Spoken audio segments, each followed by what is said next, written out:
I am Jason. I'm Dusty. We are principals, creative directors. I like founding partner. It sounds a little bit more like we retired for the Of the heads of state, we're a creative illustration design branding firm in Old City, Philadelphia. This is our office on 3rd Street. We've since upgraded. Really, is it too early for dad jokes? That never worked.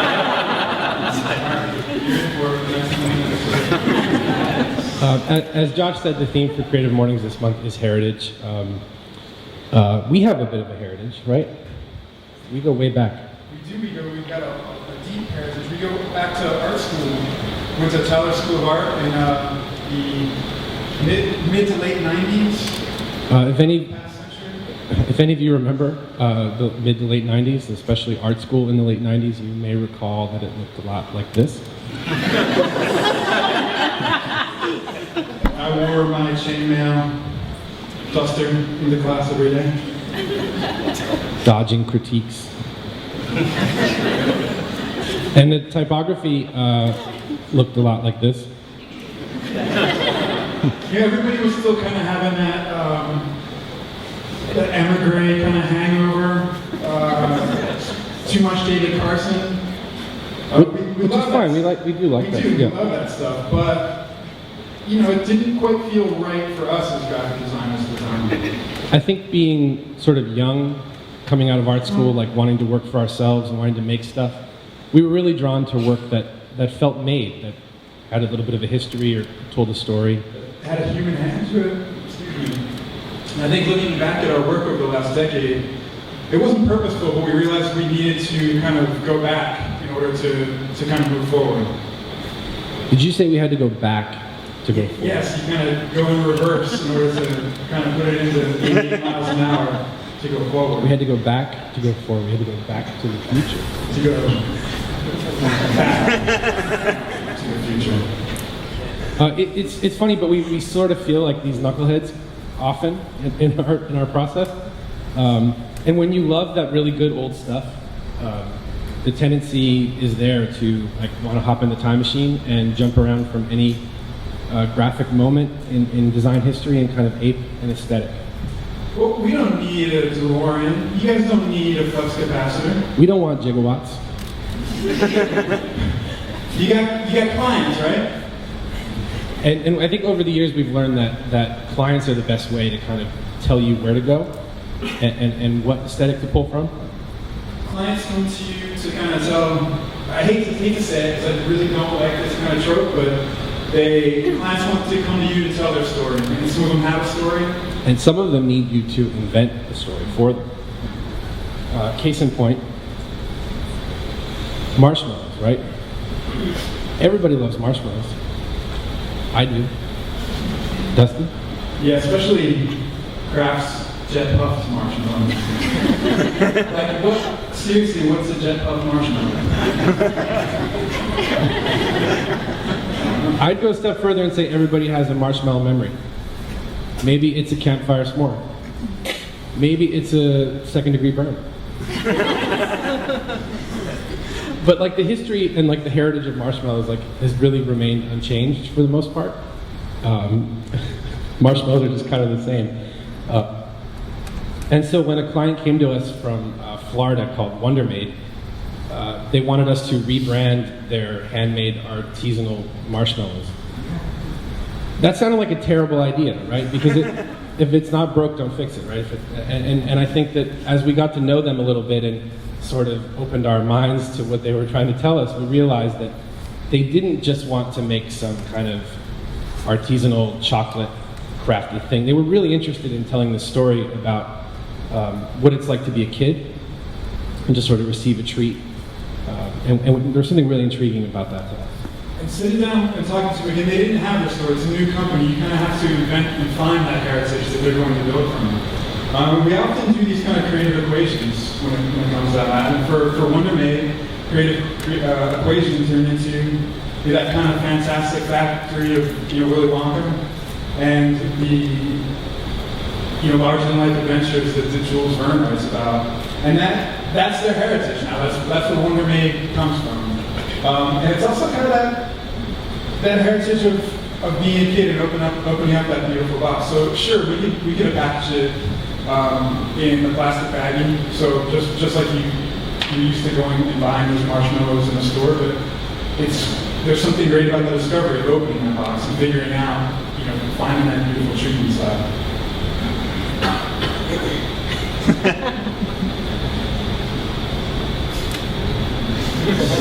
Speaking of marshmallows.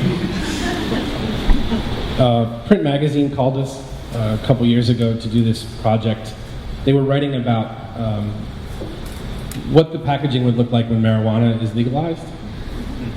Sort of a hypothetical assignment. They contacted a couple different studios and said, Philip Morris just has like a barn somewhere or a factory just waiting to roll out some slick joint cigarette thing. And so they just wanted designers' take on that.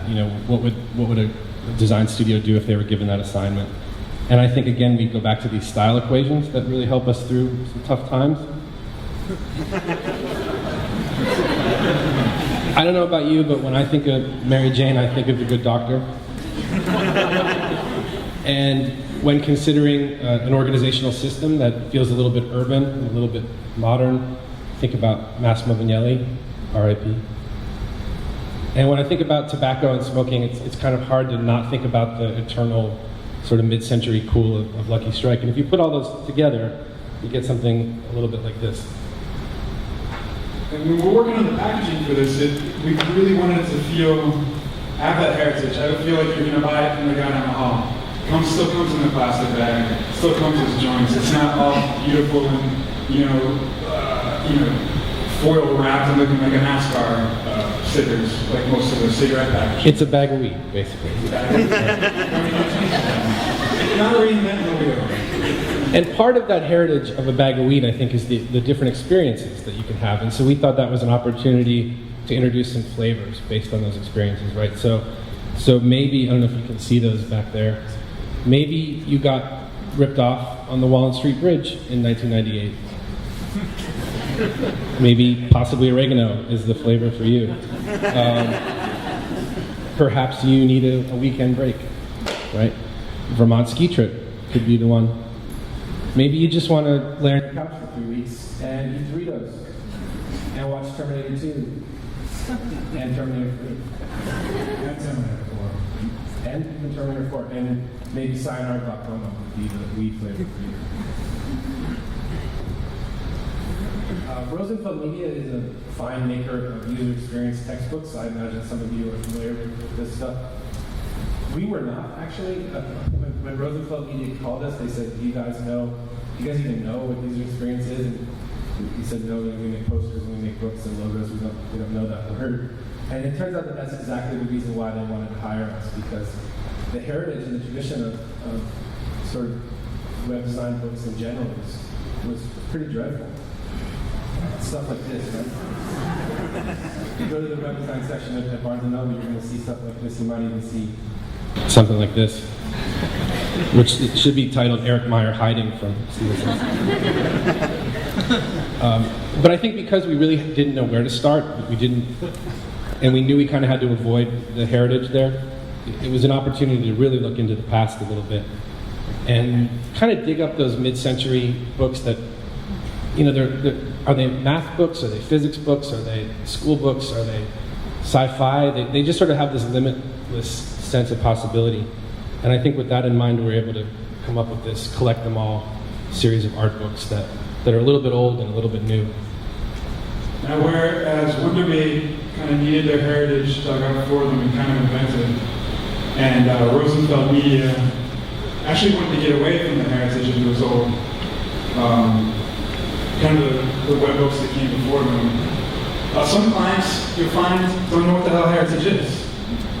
Case in point, American legend Johnny Mathis. Is he a legend? He's an American.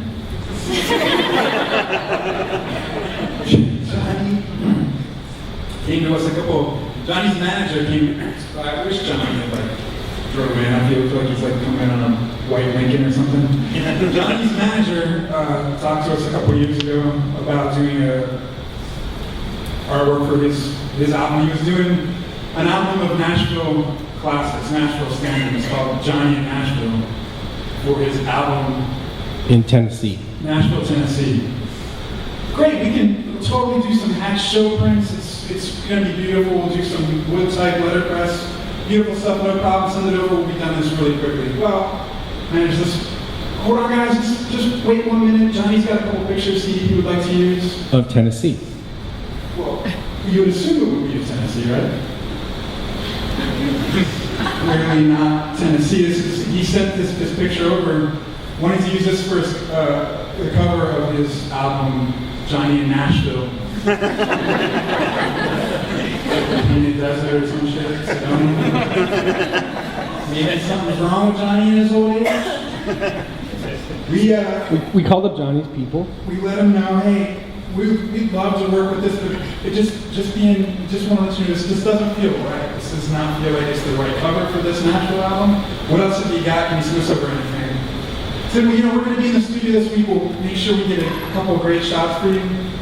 Awesome. We'd love to do studio shots. It just feels really natural, and there's some emotion in there. Send it over. Get Johnny on the piano or in front of the microphone. No problem. We can do it. You can't see, but he's actually sleeping. He's asleep. He's asleep reading like Stephen King or something. He's got the tube socks, K-Swiss. And so we called the manager up and we said, what are we going to do with the case? Like we can't put these tube socks on the cover of the record. And the manager said, I know, I'm really sorry. I talked to Johnny last night. We have an idea. We're going to send you guys a link to his personal Flickr page. Now you cannot share Johnny Mathis's personal Flickr page with anybody, okay? Keep this to yourself. But there are tons of photographs that Johnny feels really passionately about and can make a great, great album cover for Johnny in Nashville. So, I mean, it was like a Flickr album of 800 pictures of him horse whispering. Wearing a tunic. On a branch. And we called the manager back. This? Dude, we can totally use this. We got the hat show print in there. Johnny in Nashville's got a little bit of Tennessee flair. Beautiful cover, got a little bit of heritage, even though we tried to make us use Sedona. In the desert, right. Yeah. And so, we're dancing around these different angles of how to use heritage in your design process. And I think it kind of breaks down to the idea that you have to often invent a story for a client. Client wants to have a sense of history and tradition. Sometimes a client doesn't want that at all. Maybe you're doing something for a startup or a tech company and they want you to actually sort of forget the past. And then I think there are clients where you just have to, I think your job is to get out of the way of the past, right?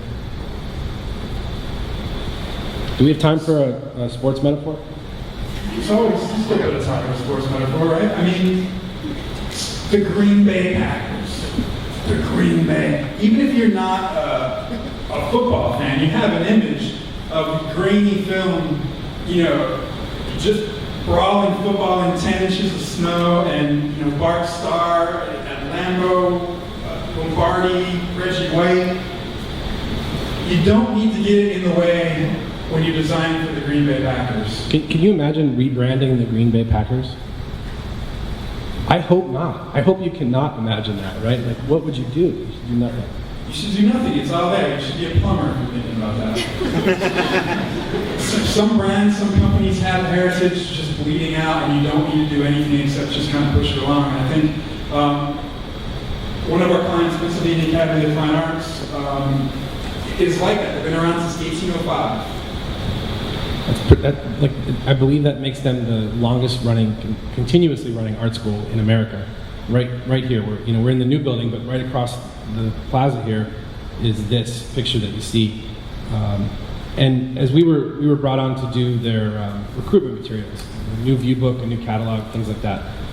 And as we left the meeting, it was very clear to us just how sort of bombarded with history you are here, not just at PAFA, but in Philadelphia, but certainly leaving the meeting, you just kind of turn around and you sort of see stuff like this, right? And really, for a project like this, we realized it's not about being designers, it's more about being archaeologists. As we left that meeting, we turned around and looked at the transom above above the main building out there, and the logo was there. It's been there since 1805. It just hasn't been used. Sometimes that design project is taking this hand-carved type off the transom of the building, dusting it off a bit, and maybe adding a little bit of modern color, and you kind of have to.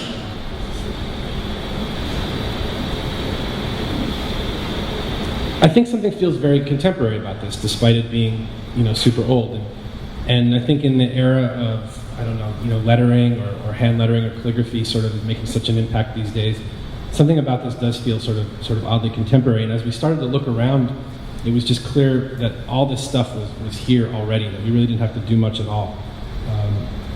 Frank Furness designed the historic building, and his work is filled with the kind of ironwork, patterns, motifs, that just by converting them to kind of vector art gave us this whole library of stuff that is over 200 years old. It's kind of crazy when you think of it that way. And that even led to doing like a custom alphabet based on that typography. But I think the sort of the crown jewel of the whole project was this view book assignment. And I think as designers, it's obviously not just taking an antique logo and putting it, on a cover and dusting it off. We have a certain client base to talk to. 16, 17, 18, 19-year-old prospective college students. So it is about kind of finding that piece of heritage that really only Papa can offer in the city, but bringing a modern twist to it. Having some beautiful photography taken that really honestly shows that kind of heritage of art school. The patina of the floors, the paint all over your clothes, and complementing it with bright colors, modern typography. Really kind of gives it a contemporary feel that talks to the audience.